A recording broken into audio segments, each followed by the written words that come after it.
मी बनवते आळू वडे।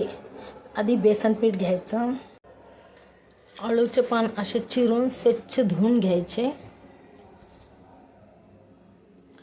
चिरून ठेवायचे, त्याला स्वच्छ धुवून घ्यायचे।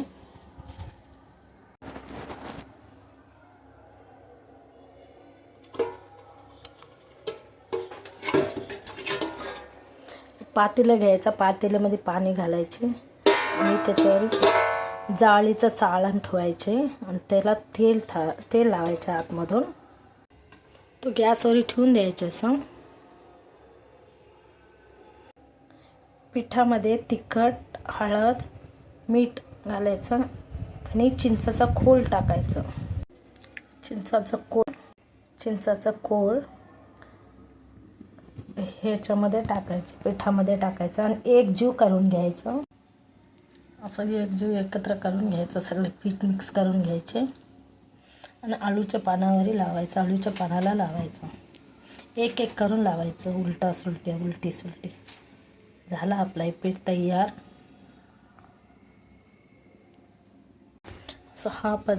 असं हा पद्धतीने लावायचे, एक एक पान घेऊन पातळ लेप लावायचे, जसं की वडे लवकर शिजतील असे। आता सुलट लावायचं, पण एक उलटून लावायचे, एक सुलटून लावायचे।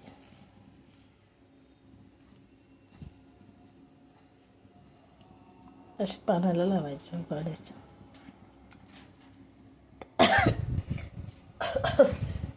हो परत असं दुसरं लावायचे, 7-8 पान लावायचे एकावर एक, म्हणजे लेयर चांगले येतील।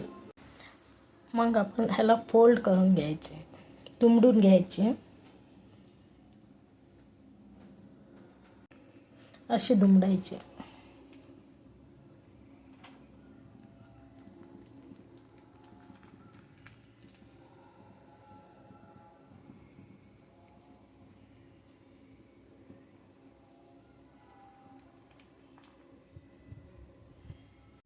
असे पातेल्यामध्ये एक एक करून 3 असे वडे बसायला पाहिजे, 3 वडे असं करूया, मग शिजून घेऊया। 3 पातेल्यात लावायचे, 1 2 3 लेयर्स असं लावायचं, मग चिरल्यावर बरे लेयर पडतील ह्याचे। वडे शिजले, तयार झाले, आता बाहेर काढायचे, गार ठेवायचे। असे कापायचे, मग ह्याला तेलात तळून घ्यायचे। असे वडे पाडायचे आणि तेलात तळायचे।